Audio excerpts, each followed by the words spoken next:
What's up, you guys, and welcome back to OMGG. So you guys know that I do recap, review, whatever's here on my channel of TV shows and of movies sometimes if I feel like the movie was worth me reviewing. And today I'm going to give you the Taylor Swift Miss Americana documentary. Pause for shock effect.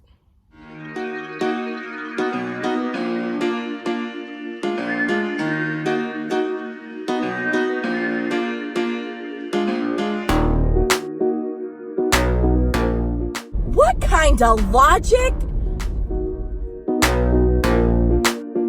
So, guys, listen.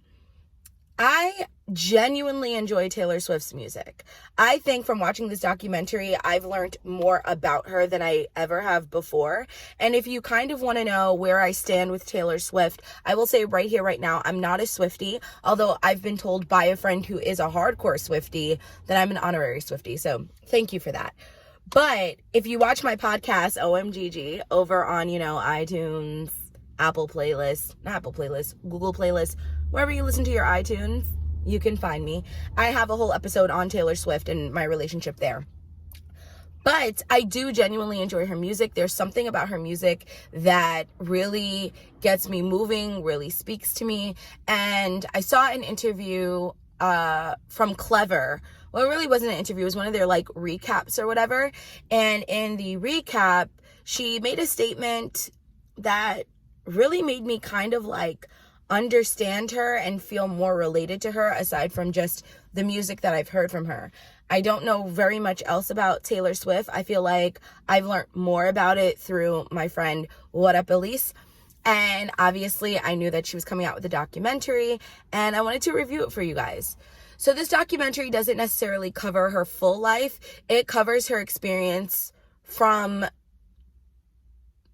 essentially 2009 to present day.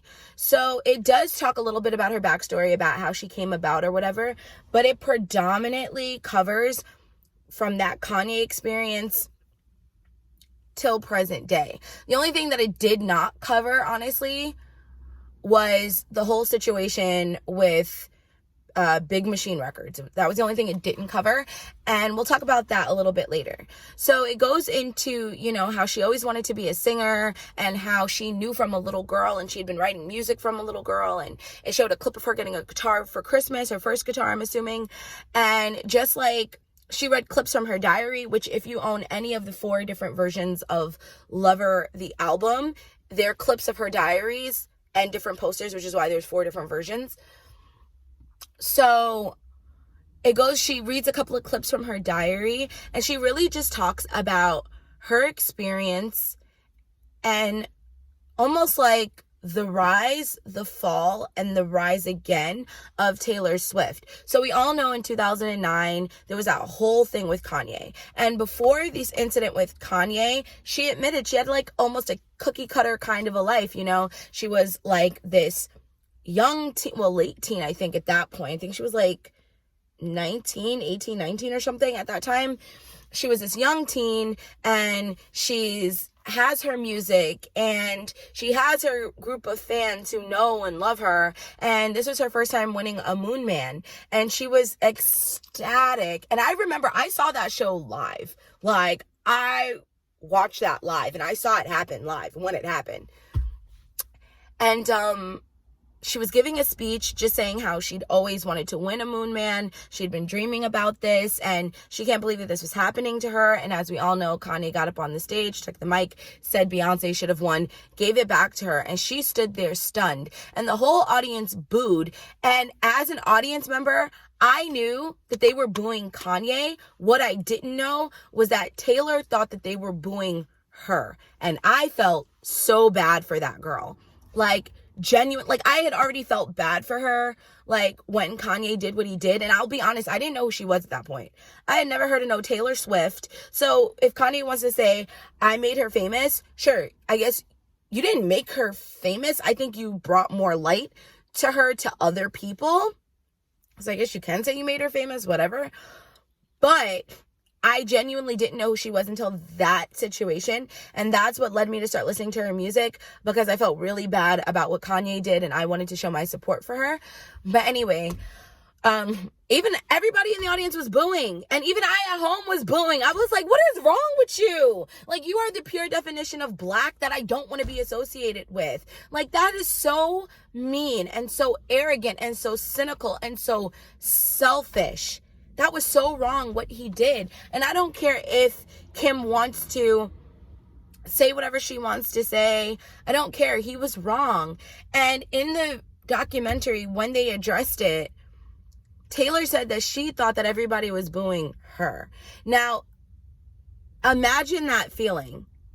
Imagine it's Kanye. Everybody knows Kanye. Everyone, well, not saying everyone is kind of extreme, but a vast majority of people like Kanye. So imagine him coming up there and saying, you don't deserve this, but Beyonce does, and jumping off the stage, and then everybody's booing. Obviously, she thinks that they're booing her because they agree with him. And like, just the look on her face, you could tell that that girl wanted to cry. You could tell she wanted to cry. And I felt so bad for her, because like, no one should ever be made to feel that way. Not in a one-on-one interaction, and especially not in front of millions of people. And so that kind of set the tone for kind of the high rise of Taylor Swift, right? Because from there, it goes into, 1989 and the Shake It Off, and it goes into how she was trained at a young age to yearn the applause of everyone. And that's how you get validation in your work. You get applause. People tell you that you're a good girl. People tell you you're a great writer. People tell you that you're a great musician. And all of a sudden, she felt like she didn't have that anymore because everybody was booing her, and she didn't know what to do or how to feel. And I could totally empathize with her. And that was just really, really sad. So then we move into the 1989 era with the Shake It Off and everything. And that did incredibly well. Is it possible to say that it did well because Kanye brought more attention to her? You could say that, but at the end of the day, the one thing no one in this world can take away from Taylor Swift is that she is a talented writer, and she does have a voice. She sings a lot better than most of the people I know, including myself. So she does have that talent, and no matter what Kanye says to her or around her, she has that. So it went from a clip, I think around that time, asking like how she felt about what happened with Kanye, and she said, it's Kanye. Like, everyone's a fan of Kanye. And then they asked her, like, are you still a fan? And she was like, she point blank said, I don't want to say anything that's going to cause a problem. And that's unfortunate. You should never be afraid to voice your opinion, especially when someone has done you wrong. You should never be afraid of that. But I get it. And I empathize with her about that. So then they talk about that. They talk about, like, Shake It Off. She addresses the fact that she had an eating disorder, which I did not know. I just thought homegirl is like tall and skinny, like Gigi Hadid and what's her name? That Jenner girl, Kendall Jenner. Like, I just thought it was that. But she addressed the fact that she did have an eating disorder based off of the fact that paparazzi knew where she lived, and they would take pictures of her as she was coming out of her apartment in New York, and she would see a photo and she would see like a pouch, and she basically did what a lot of people are guilty of. You see a photo of yourself that you cannot control, or that you did not have the ability to delete and then display. And she sees the photo, it gets put out there, and then she starts picking her body apart. And so she started to stop eating. She would work out a lot and not eat. And then she addressed the fact that that then became a problem. Now it's, I'm too skinny. And low-key, she was mad skinny.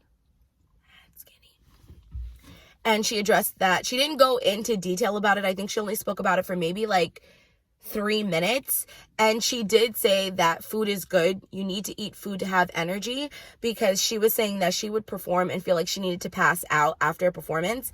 And she thought that that was a good thing. And then she realized that really isn't a good thing. So she's constantly working on herself. And she did show how she was sitting in a car, and she saw a photo of herself online. and she zoomed in on like a little pouch in her belly. And she said that would trigger me. And I can feel the trigger signs coming, and I know that I need to stop. And I tell myself we don't do those things anymore. And I turn off my phone, essentially. And so that was like really hard to see as well. Another big thing that was covered was, again, the second Kanye and Kim scandal, where, you know, that whole thing where he said, I F Taylor and made that be famous, right?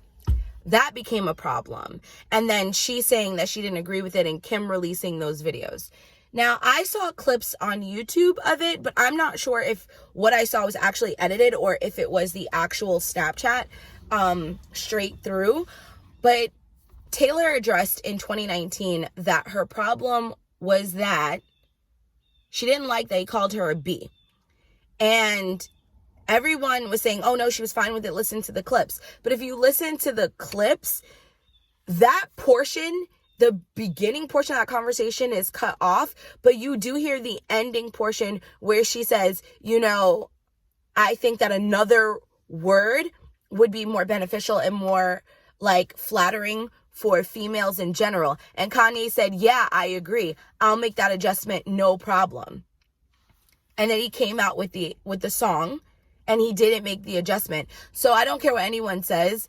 If you look at it from an objective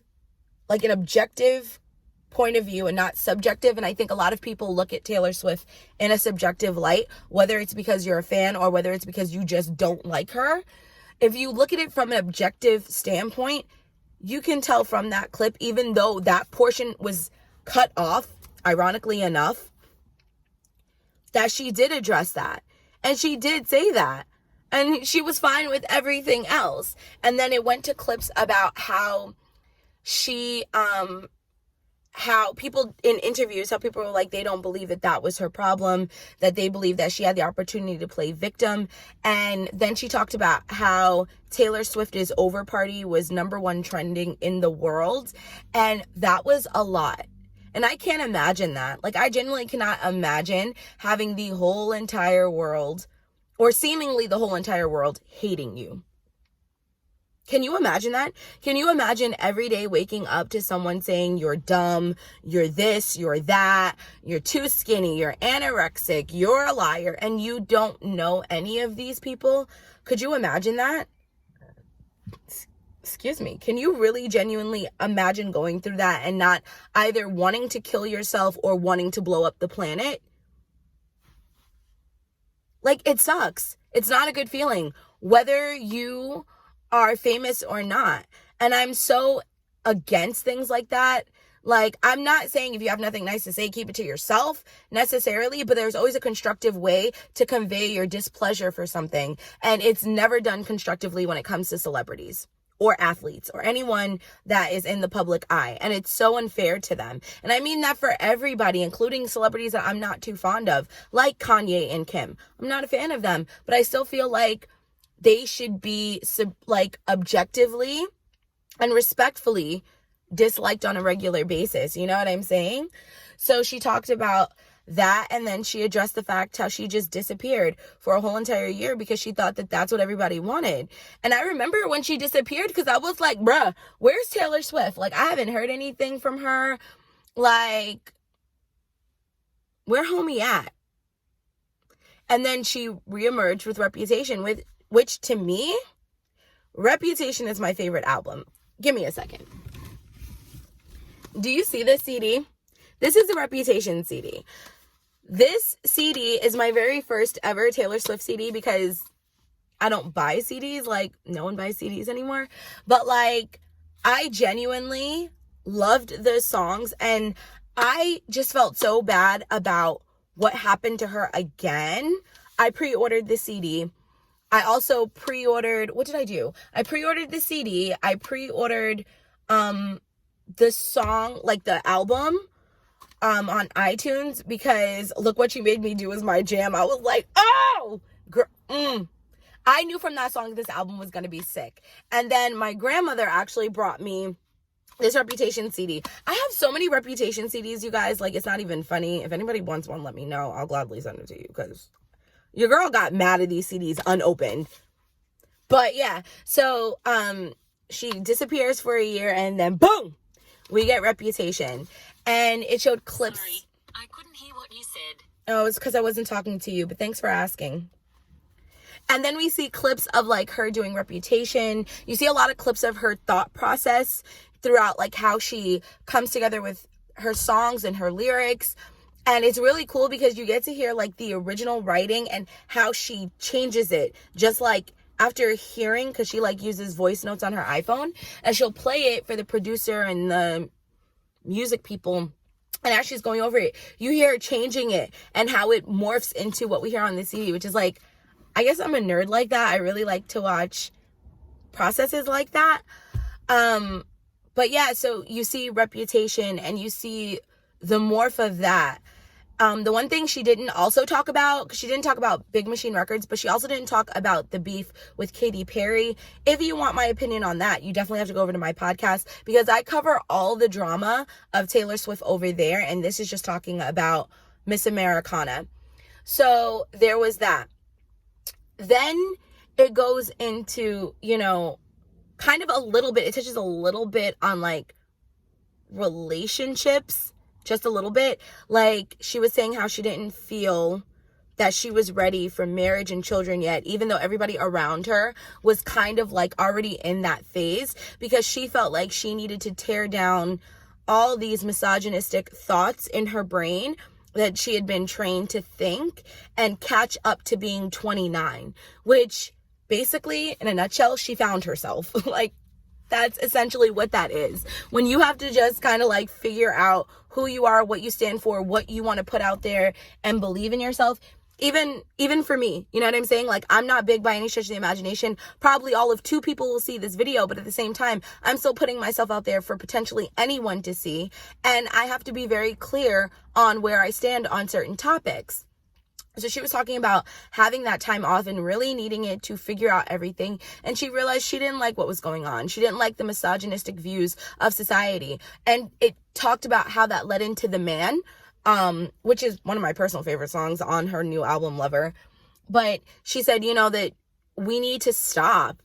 We need to stop with, you know, the B word, whore, hoe, slut. These are all words that are made up to degrade women. And men do the same exact things and never get called that. You know, a girl is bossy and a guy is a boss. And I agree with her on that in so many different levels, because I don't like the term girl boss, because that just separates us. No, a boss is a boss is a boss is a boss. And there needs to be equal respect, whether you're a guy or a girl. And I love that Taylor talked about that. It talked about her coming out in the sense of like politic views, because after she had that time to really decide who she was, it showed her in meetings with her team who was heavily against her putting out that statement about that lady from Tennessee, I forgot her name, and how she was on the wrong side basically of history, because she was voting to take away all of women's rights that protected them from misogynistic acts from men, honestly.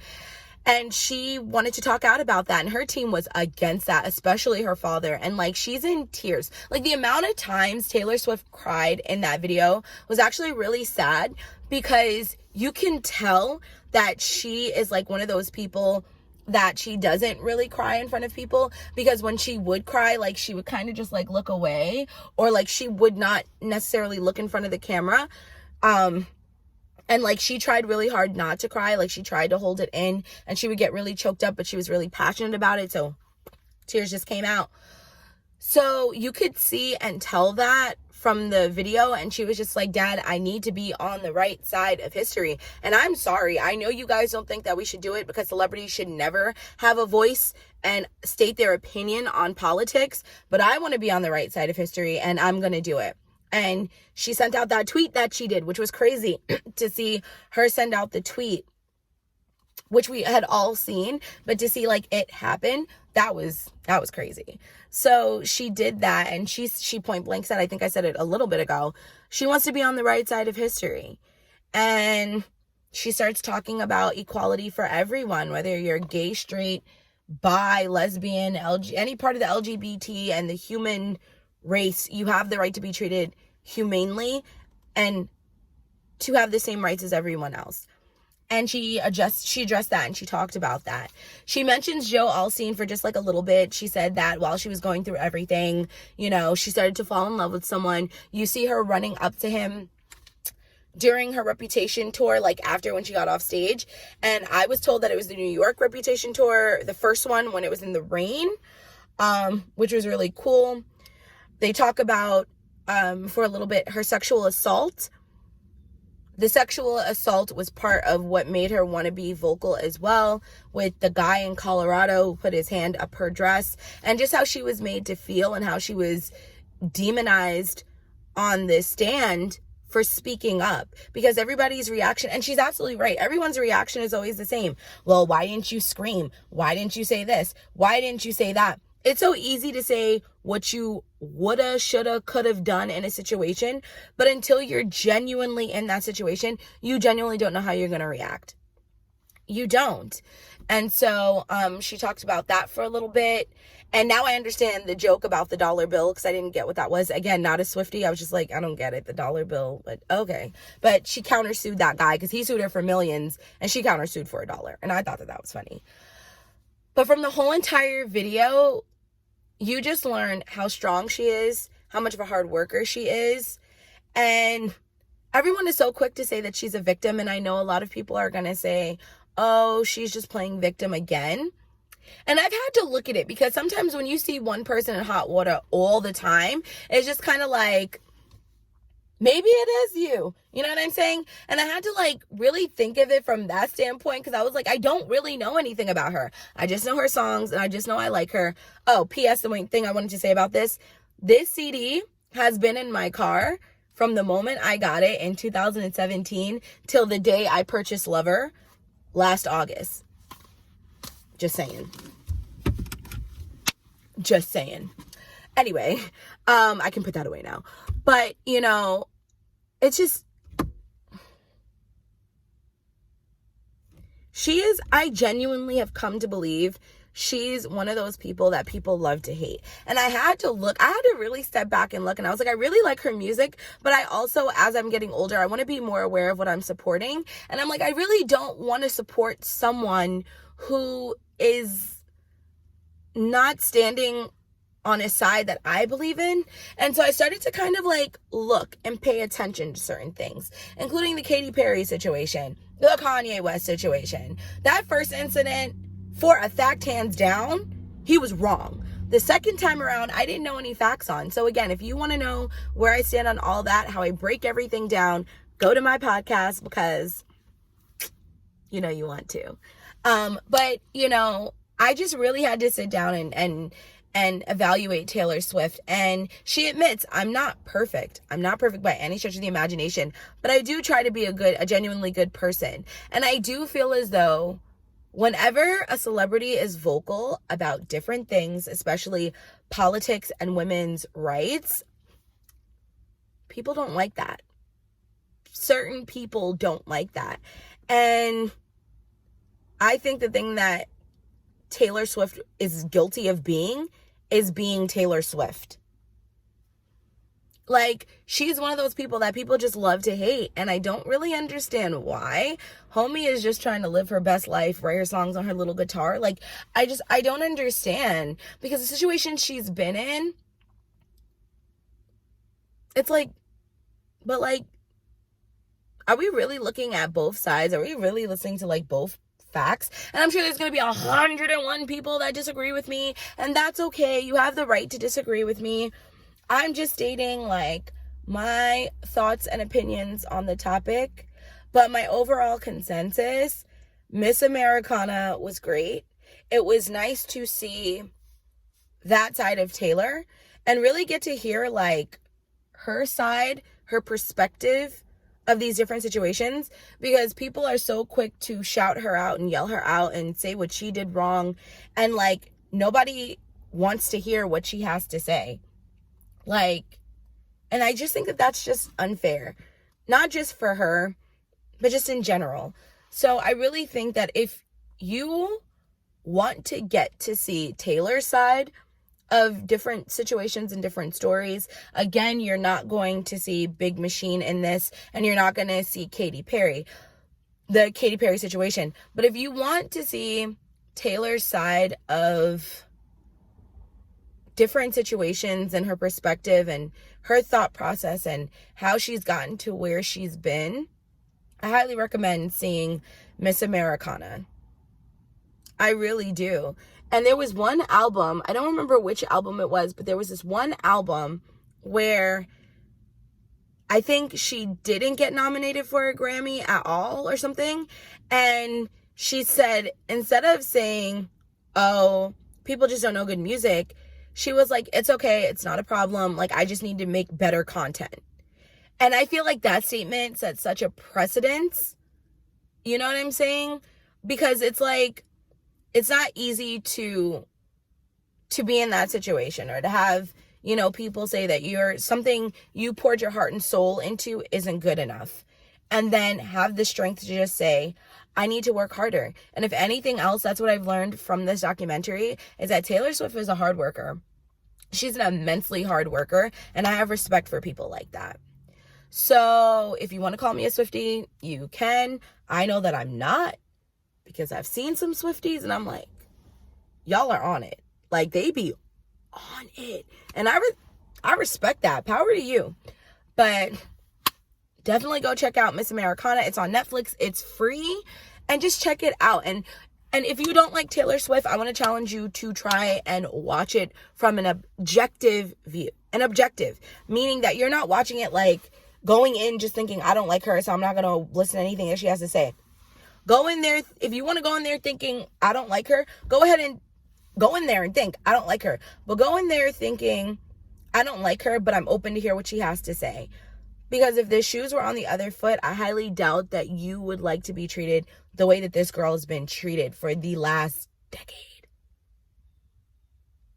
Oh, they also didn't talk about her Woman of the Year award. They didn't talk about that or the speech either.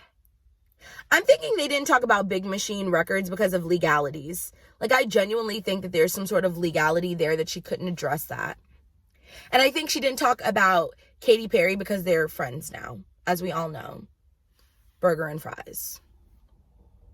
But that is all that I have for you guys today. As always, if you enjoyed this video, if you enjoyed what you saw and heard, be sure to join the Gigi Meister Mer Pod Squad and come swimming with us on all of our adventures. Follow me on all my social media accounts, OMGG_1989. I'm predominantly active on Instagram and Twitter. And definitely check out my podcast, OMGG. I come live to you every Friday, and we talk about all the things that you didn't even know you needed to talk about.